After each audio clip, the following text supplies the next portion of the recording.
13h, 14h. Grisaille, mais avec un grand sourire. Tout à fait, il faut, c'est le soleil. 13h13, c'est le moment de retrouver notre chère docteure Brigitte Millot pour la rubrique Santé du jour, Clélie. Bonjour Brigitte. Bonjour tout le monde. Depuis quelques années, ils envahissent les pharmacies, les salles de sport, les réseaux sociaux et même nos sacs à main.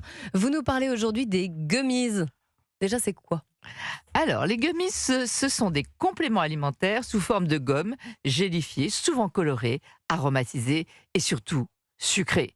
Et dedans, on y met des vitamines, des minéraux, de l'acide hyaluronique, du collagène, des plantes, bref, à peu près tout ce qu'on trouve dans tous les compléments alimentaires. L'objectif de ces gummies est louable.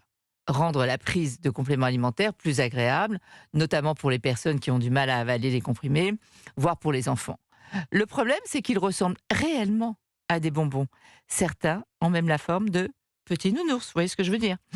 Ils sont censés agir sur tout, faire pousser les cheveux, avoir une belle peau, bien dormir, être moins stressé, booster son immunité. Or, les allégations santé ne reposent sur aucune étude scientifique, aucun fondement médical.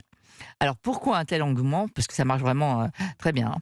Il existe un super marketing, les allégations sont trompeuses, c'est attractif, c'est même régressif, le goût est agréable, ce qui favorise l'observance, on n'oublie pas de les prendre, on n'a pas besoin d'eau pour avaler, mais revers de la médaille, ils sont consommés comme des bonbons, donc avec un risque de surconsommation qui peut entraîner des surdosages en vitamine A, en vitamine D, en vitamine E ou B.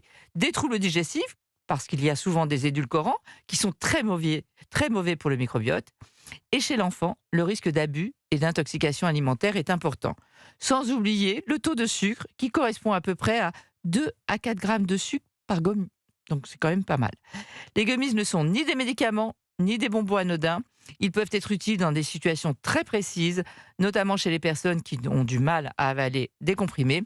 Mais pour le reste, ils sont souvent chers, sucrés, faiblement dosés et survendus. Alors oui, c'est vrai, c'est tentant d'avoir envie d'être mieux que bien, mais faites-le en connaissance de cause. Voilà, Merci. vous êtes prévenus. Merci beaucoup Brigitte Millot. On se retrouve demain dès 13h15 pour votre chronique santé.